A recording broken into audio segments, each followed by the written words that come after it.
A new book out today explores a life of scientific discovery in nature and some extraordinary feats of the human body. Jeffrey Brown went deep into the woods of Maine for our story. It's part of our Arts and Culture series, Canvas.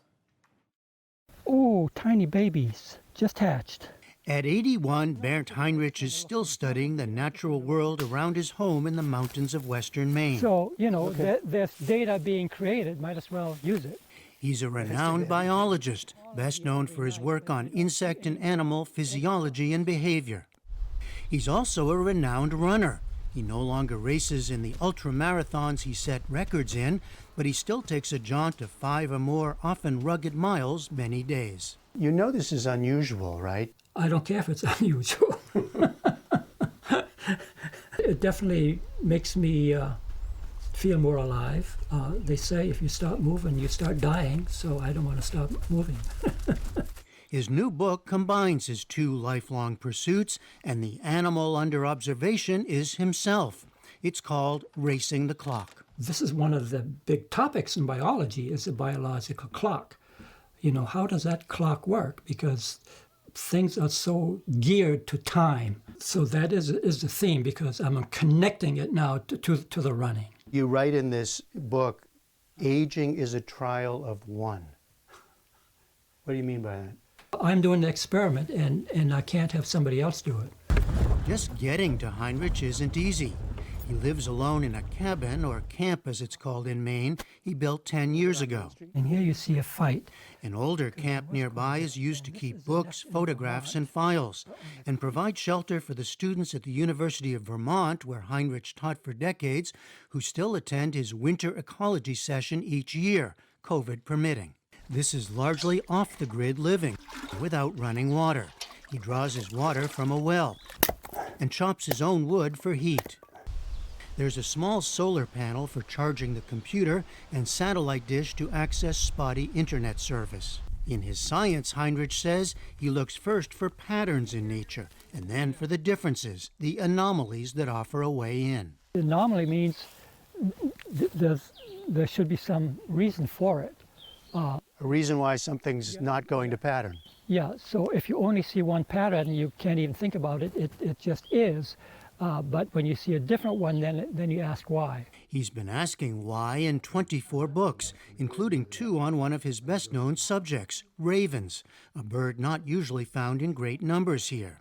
His work with them began with one of those anomalies. I heard, ravens making this noise. And I says, well, I've never heard them make that noise before. What's going on? And I says, I bet you there's some big food there. And so I went up there about, almost a mile up onto the hills there. And sure enough, there was a moose. And it was covered with brush. You couldn't really see it. I think a poacher had killed it there and then covered it up. But the ravens had found it, and they were feeding there, and there all of a sudden were a lot. So where did they come from? Did they attract each other? No, they're not supposed to do that. You get a big pile of gold, you hide it, and you don't let anyone know. What's going on individually and then as a group? Yeah, so that took, like 20 years. Really? That included raising ravens himself to study their behavior, and some of them would accompany him on his runs. Heinrich ran short distances, the half-mile, in high school and college. Long distances came later. At 39, he won his second marathon in San Francisco. A year later, he won the Boston Marathon 40 and over Masters Division. And then even longer distances with U.S. records set, including 100 kilometers in 1981, a 24-hour, 156-mile run around a track in 1983, 100 miles in 1984. He's kept the beat-up old pair of running shoes from his competition days and kept running as he's aged. From the start, he says, the fascination was to see what he could do, how far and fast he could run. And the scientist in him was always at work. Just a little baby one. He studied how insects regulate their energy output and metabolism to achieve endurance, and then his own behavior and potential, sometimes to comical effect. I didn't take anything for granted, like fuel. I tried, I shouldn't even mention all I tried, You know, I tried beer and olive oil and honey and all the things that are not even mentioned, you know, and I fell flat on my face a lot of times. So I thought that was kind of fun, you know, to find out, you know. And then you wonder, why did you fail? Well, it's because of that. Now I know. You know, I'm not going to drink a jar of honey to run. He's had accidents through the years from his outdoor life and surgery on both knees. But somehow, in ways he can't explain, he hasn't worn down. Maybe it's like Friedrich Nietzsche said, you know, what doesn't kills you makes you stronger. I don't know. But there might be something to it. A man who's studied animals all his life looks at the animal that is man and sees this. We are built for running. But most of us don't run. Yeah, well, of course, we run for basically emergencies, but we try not to run if we don't have to, because, of course, we want to save energy.